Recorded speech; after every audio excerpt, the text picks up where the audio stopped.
I want to have Ashley talk a little bit about her involvement in the book and really kind of the reason behind this presentation. Yeah. So as many of you may know, I took Dr. Pastor's one-on-one composition class my very first semester at Coastal, which was only a year ago, but feels a lot longer than that. And so I really got to use this book in one of its earlier stages, which was an amazing experience for me. And as I'll later elaborate on, this class is what sparked my interest in rhetoric and composition as a field, and something that I find one of the invaluable parts of my education here. But we finished the actual book, but we're still really in the process of thinking about how it works and also how it works in the field in light of what other people in composition are doing, both in terms of their scholarship and in terms of textbook production. We weren't happy with current composition textbooks. And we noticed that there's a huge gap between the things that we say and the work that we do in our journals and in our scholarship books and in the textbooks that we produce. And the people, for the most part, who are writing the articles and are really active in the journals are the same people who are publishing textbooks. But all of the attention that we give to the complexities of language kind of find their way out. The textbooks are much more prescriptive. While they nod, I'll show an example in a bit, even the ones that pay attention to language as a situated, socially constructed activity, the way they talk about genres really goes back to a modes approach, where we're saying, okay, here's a memoir. When you start a memoir, you have to do this. In the next paragraph, you should do something like this. So there's not a lot of rhetorical choice on the part of the student writer when you use that approach.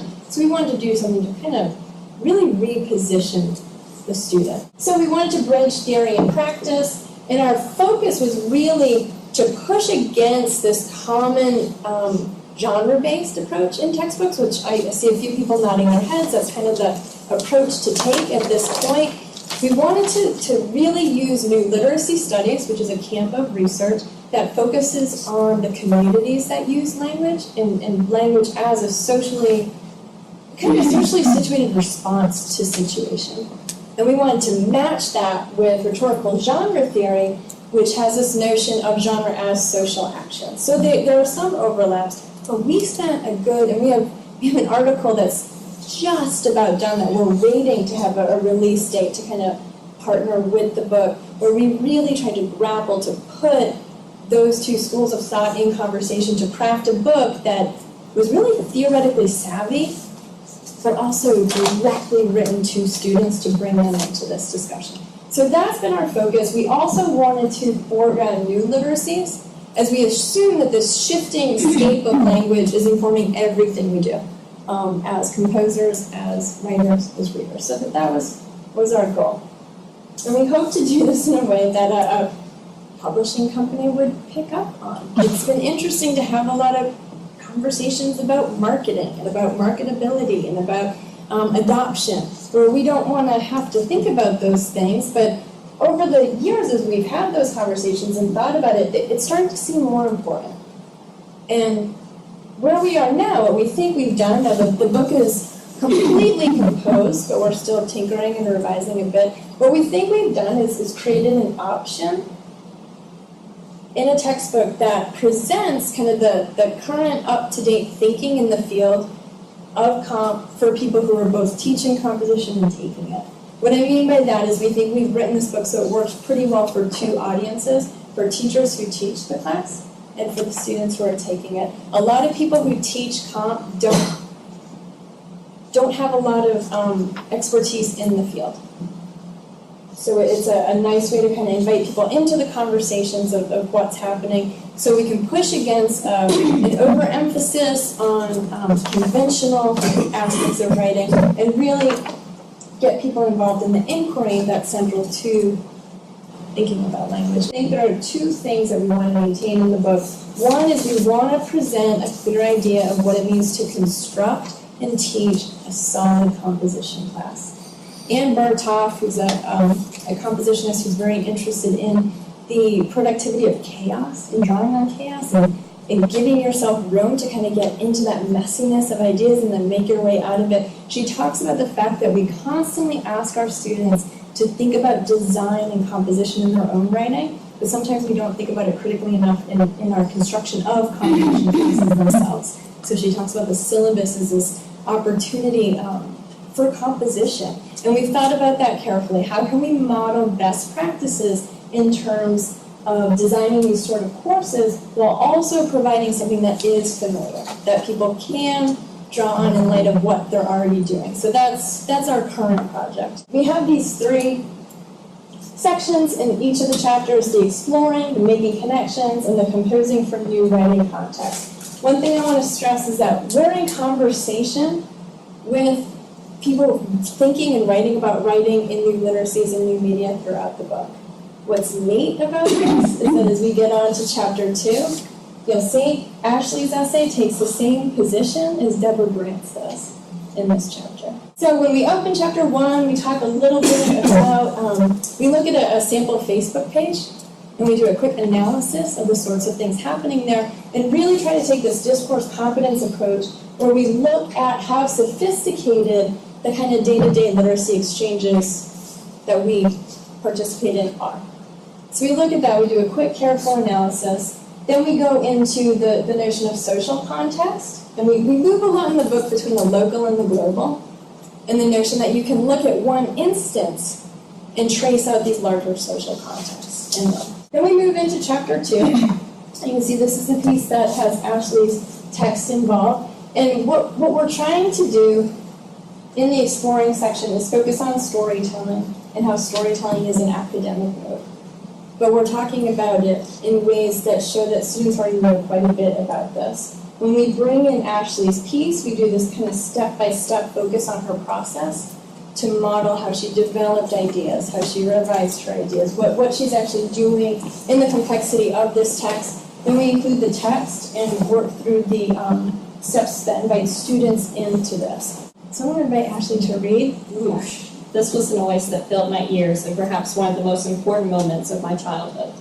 This was the sound of my oldest sister, Brittany, swinging me around wildly, gripping me in my ankles, my slim, pale arms held out in front of me in glee. She would hold me tightly, making sure I would not fall, and move her body in big, enthusiastic circles as I spun around with her, upside down, seeing the world pass by in an ornate, colorful blur. I chose to open with this scene to trace the origin of the close relationship with my older sister. However, the main reason that we are able to stay just as close today is due to our constant flow of communication via texting. Not only does texting allow for my sister to advise me in life-altering decisions, like the manner in which I will attend college, but this digital literacy practice also means that I can reach my sister in a matter of seconds about smaller, short-term decisions, like what I should wear for the first day of classes. If texting as a means of digital communication has played such a positive role in my life, there is then proof that society's use of technology today may not be so trivial, and in fact, may actually be having positive effects on our population's literacy practices as a whole. So what I want to do, what I want to focus on at this point, is kind of talking about what we think the book does. And so I turn to the 4C's position statement on the principles for the post-secondary teaching of writing. The first thing that they suggest is that sound writing instruction emphasizes the rhetorical nature of writing. I really feel like that my one-on-one class as a whole invited me into this larger discussion about the social and cultural narratives that my narrative would speak to. So it in a way helps me to, as Bitzer also outlines, to realize my own questions for my own sense of urgency. Why is it that I need to write about these things and discover these things? And also how that might speak to the experience of others like me, such as first-year college students, which I think is what my narrative tries to embody.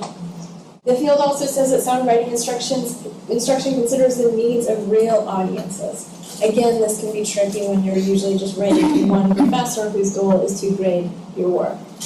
Yeah, and previously in classes at the high school level and below, I had really just been asked to fulfill assignment requirements. You have to hit this point, this point, this point. And I knew that only my professor would read it, so of course I tailored it to what that professor in my mind would want. This class was the first time that I wrote to other students, and wrote in a way that I felt like I was adding to an already existing knowledge as opposed to just summarizing and paraphrasing others' knowledge. Sound writing instruction recognizes writing as a social act. This is what we thought was missing from other textbooks, probably more so than anything else. The idea of language as highly contextualized and as a social strategy. So we pay careful attention to the rhetorical relationships that we establish through text and the ways in which they actually can function to create and maintain these rhetorical relationships. So writing instruction enables students to analyze and practice with a variety of genres. We wanted to frame the genres as something that students are grappling with, that they are making decisions about. So in writing instruction, recognizes writing processes as complex.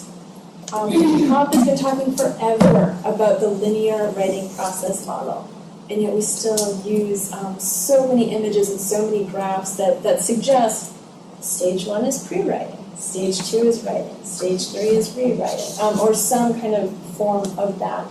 As we've written the book, and this is something that we've talked quite a bit, especially with our publisher, about, is this notion of things have to be recognizable. There has to be a place in the book where someone goes to get a sense of the writing process. Instead of creating a graph, we've kind of anchored our discussion of the writing process to Ashley's process, which was a really nice one where she took these free writing pieces, really rethought them, reworked them in conversation with readers, and we hold that not as the standard, but as here's one instance of what this can look like, to try to contextualize this as something that doesn't just happen in a vacuum in similar ways each time. And so I said at the beginning of this that we're trying to write to instructors as much as we're trying to write to students. What we're really trying to suggest in this approach is that students aren't just meant to perform their knowledge of conventions as they write.